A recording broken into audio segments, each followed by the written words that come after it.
Hello everyone, welcome to सरकारी library.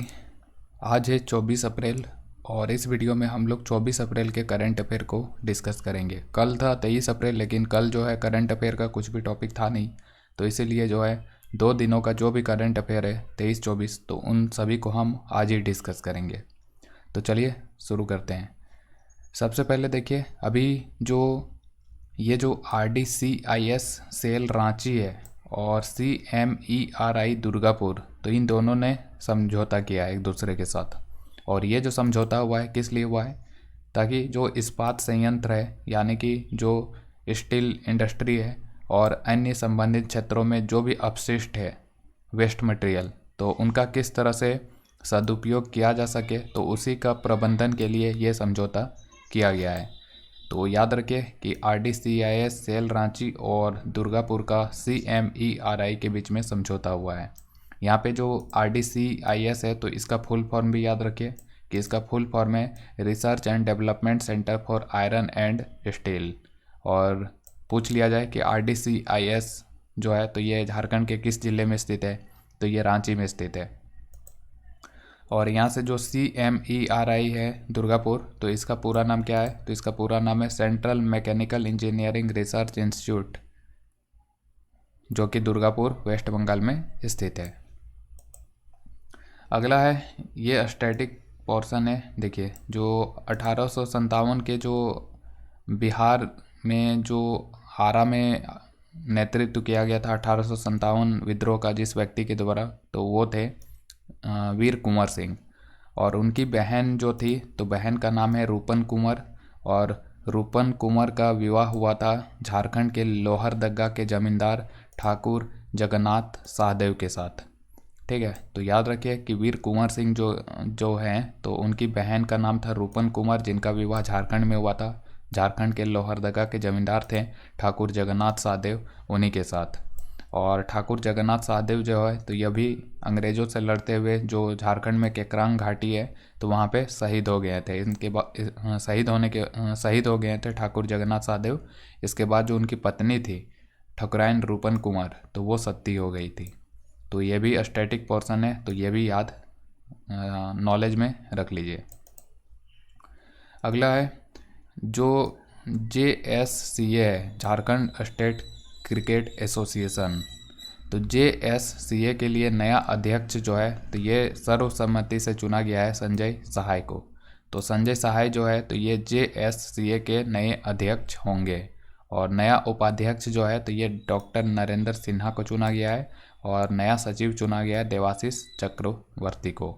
तो ये JSCA से रिलेटेड अपॉइंटमेंट है, तो इसको याद रखिए कि JSCA के अध्यक्ष होंगे कौन? संजय सहाय। और उपाध्यक्ष और सचिव का भी नाम याद रखना है।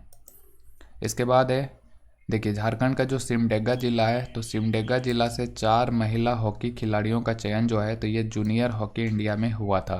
तो यहाँ से 4 हॉकी महिला खिलाड़ियों का नाम याद रखना है, झारखंड की है। कौन है? तो एक है ब्यूटी डुंगडुंग, दीपिका सोरेंग, काजल वाड़ा और महिमा टेटे। एग्जाम में इस टाइप का क्वेश्चन पूछा जाता है कि जैसे कि जो महिला डुंगडुंग है, तो वो किस खेल से संबंधित है। ठीक है, तो याद रखिए कि ये चारों खिलाड़ी जो है, तो ये हॉकी से संबंधित है। ठीक है, तो ये इसी टाइप से क्वेश्चन पूछा जाएगा कि किस खेल से संबंधित है। और जो ये महिला टेटे है, तो ये सॉरी महिला नहीं, महिमा टेटे। जो ये महिमा टेटे है, तो ये ओलंपियन सलीमा टेटे की छोटी बहन है। तो सलीमा टेटे जो है, तो ये भी हॉकी खेलती थी और उसी की छोटी बहन है महिमा टेटे। अगला है रांची में स्थित जो संत जेवियर स्कूल है, संत जेवियर स्कूल डोरंडा रांची, तो उसका स्कूल परिसर में जो है उच्च शिक्षा के लिए एक एकेडमिक ब्लॉक का उद्घाटन किया गया अभी हाल ही में मुख्यमंत्री हेमंत सोरेन के द्वारा। और ये क्यों इम्पोर्टेंट है? क्योंकि एक बार झारखंड का कोई एग्ज़ाम था जिसमें कि पूछा गया था, मतलब कि एक हॉस्पिटल का, प्राइवेट हॉस्पिटल है, और उसका उद्घाटन किया गया था झारखंड की राज्यपाल द्रौपदी मुर्मू के द्वारा। तो उसी को क्वेश्चन बना करके एग्ज़ाम में पूछ लिया गया था कि ये जो हॉस्पिटल है, तो उसका उद्घाटन किसके द्वारा किया गया था। तो वो उद्घाटन किया गया था राज्यपाल द्रौपदी मुर्मू के द्वारा। ठीक है, तो इसीलिए इसको याद रखिए कि संत जेवियर स्कूल डोरंडा रांची के परिसर में जो एकेडमिक ब्लॉक है तो उसका उद्घाटन किया गया है हेमंत सोरेन के द्वारा।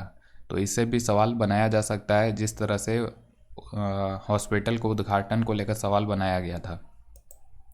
और इसी दौरान जो संत जेवियर स्कूल का जो मैगजीन है एंडेवर, तो उसका भी विमोचन किया गया मुख्यमंत्री के द्वारा।